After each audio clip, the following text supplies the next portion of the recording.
You know, Freighter's been here, what, 6 months now? In their new building? And when these businesses come in and tell us, build these big buildings, which is great, it's gonna have an impact on our tax roll, you know, which has an impact on our tax roll. And the minute they open the doors, they turn around and slap us with this and say it's only worth $5 million. So I guess I don't want it, we're just, but why are we believing it when they tell us it's gonna be worth 12 million, and all of a sudden, the minute they open the door, they tell us it's worth 5? Any questions? When you say freighter, isn't the freighter just across from Walmart, or is it like a collective, all the freighters? Because isn't there one kind of by the fairgrounds, there's a few freighters, I thought. Yeah, the one in West Bend right across from Walmart, the new facility. Yeah. I thought that Freighter was nonprofit, that they pay property taxes. They pay the property taxes, yes. Yeah, it's not a hospital, it's a medical I facility. thought the whole system was nonprofit rather than that. Okay, thanks. Is there any other questions on this slide? Okay. The capital improvement plan poses a challenge. As you know, we have a rather long, extensive list on our 5-year CIP. The council and mayor took action in 2020 to raise that level to $3 million, with $2 million of it dedicated specifically on roads. So my budget goal is to maintain a $3 million 2021 borrowing. 2 million of it again dedicated to roads, and in addition to that 2 million, and it would be in addition to the 3 million, I have that number listed at 2.5 for 7th. That number might go down a tiny bit if we're able to, during design, build it for less, and we won't put Max on the spot and ask him exactly what that, but that 2.5 number is what we've been using for budget. So you can share with your constituents that in 2021, 7th Avenue will be reconstructed, and we're really excited about that. Maybe I'll just buzz the room, Mayor, if that's okay, and if there's questions at the end.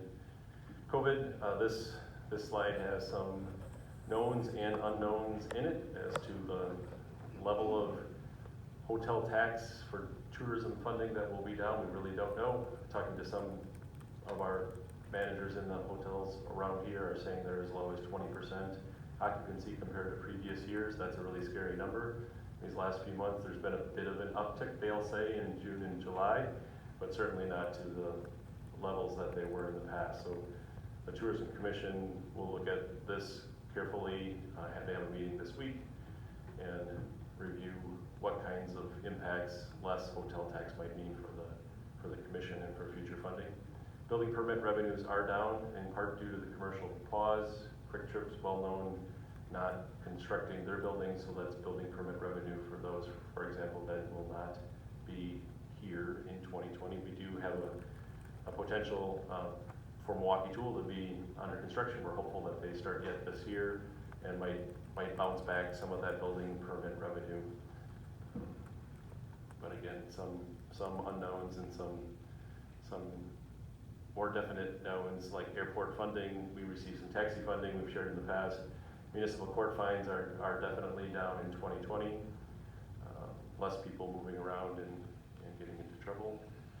Routes to Recovery is provides a $522,000 allotment through the federal system funneled through the state that the city of West Bend has an opportunity to recover some funds that we've already expended is how that program works.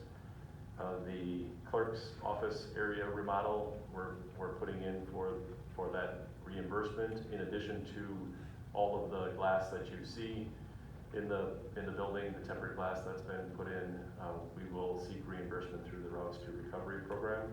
There's overtime, salary, and some PPE materials for staff that have been already requested reimbursement. We're requesting $48,000 through the first opportunity, and just a couple of weeks ago we submitted that reimbursement request. And then the large part of the rest of those funds could come from existing salaries that were dedicated to COVID, and it has to be in an emergency setting.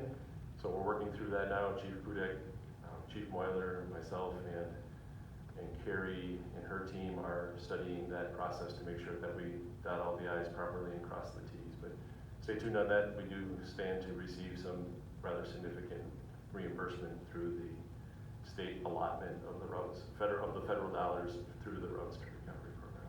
CARES Act has provided our fire department some funds for lost revenue that they did not receive. And then in Stephanie's area, in the clerk's department, there's some special funding, $20,000-ish, that's coming to the clerk's department for extra funds that we've spent for the elections. I list the TID as a potential challenge. We do have water and sewer repayments. We've repaid a large chunk, I will say, of those funds that were extended to TID in 2020's budget. And looking forward to 2021, Riverwalk contributions will be big. We anticipate the TID, the donor TID number 6, providing funds to TID number 9 to allow us to build phase 1 of the Riverwalk construction in 2021. And then future years, as the TIDs continue to be strong and do well, we'll hopefully repay the levy funds that were tapped over the years, and then the developer shortfall payments in a couple of our TIDs where the developers have been propping up and doing their part to fund the shortfalls. They'll see that reimbursement come through future years of the TID.